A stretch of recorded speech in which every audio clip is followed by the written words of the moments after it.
उम्मीद है कि आप सब लोग खैर ऑफिस ही होंगे और अपनी ज़िंदगी में आप खुश होंगे। रीन्यू कार्ड करने के लिए उन्होंने स्लॉट्स ओपन कर दिए हैं और ये वो स्लॉट्स हैं उन बंदों के लिए जिनके कार्ड ऑनलाइन रीन्यू नहीं हो रहे। वो कोई भी एक रीज़न आ सकता है, जैसे मैंने पिछली कुछ वीडियोज़ के अंदर आपको वो पॉसिबल रीज़न बताए हैं। तो आपके लिए उन्होंने 17,576 जो है वो उसमें स्लॉट्स जो हैं वो ओपन किए हैं इन्होंने। यानी इसका मतलब ये नहीं है कि कोई रह जाएगा, ऐसा कुछ नहीं होगा, ठीक है। ये तसल्ली रखें अपनी।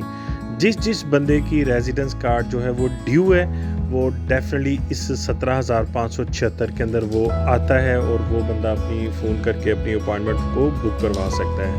यानी ये उतने ही तकरीबन समझ लें कि ये बंदे हैं जितने बंदों ने कार्ड रीन्यू करवाने हैं। और अक्सर इसमें से बहुत सारे ऐसे भी होंगे जो माइट भी यहाँ पे मौजूद नहीं है, अपने कार्ड रीन्यू नहीं करवा सकेंगे, तो ये मतलब कह लें कि स्लॉट्स कम बुक होंगी। लेकिन इस वक्त 17,576 जो लोग हैं वो एलिजिबल हैं अपनी जो रेजिडेंस कार्ड है उसको रीन्यू करवाने के लिए। जिनके ऑनलाइन एलिजिबिलिटी नहीं है उनको फ़ोन करके यहाँ पे अपॉइंटमेंट लेनी पड़ेगी।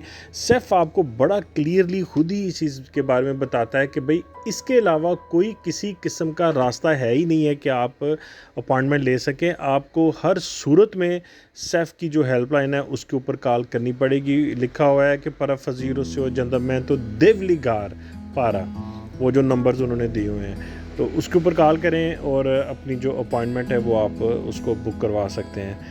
तो बेहतरी होगी, सब आसानी होगी।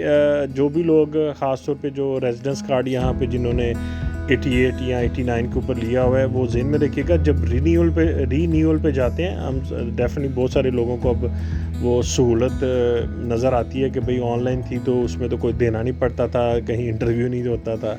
तो जब आपने अब जाना है यहाँ पे तो याद रखिएगा प्रॉपर आपकी फ़ाइल बननी है, प्रॉपर आपके डॉक्यूमेंट्स बनने हैं जब आपने वहाँ पे प्रेजेंट होना है सेफ के अंदर। तो फ़ोन करके अपनी अपॉइंटमेंट बुक करवा लें। सबके लिए बहुत सारी गुड लक। Thank you.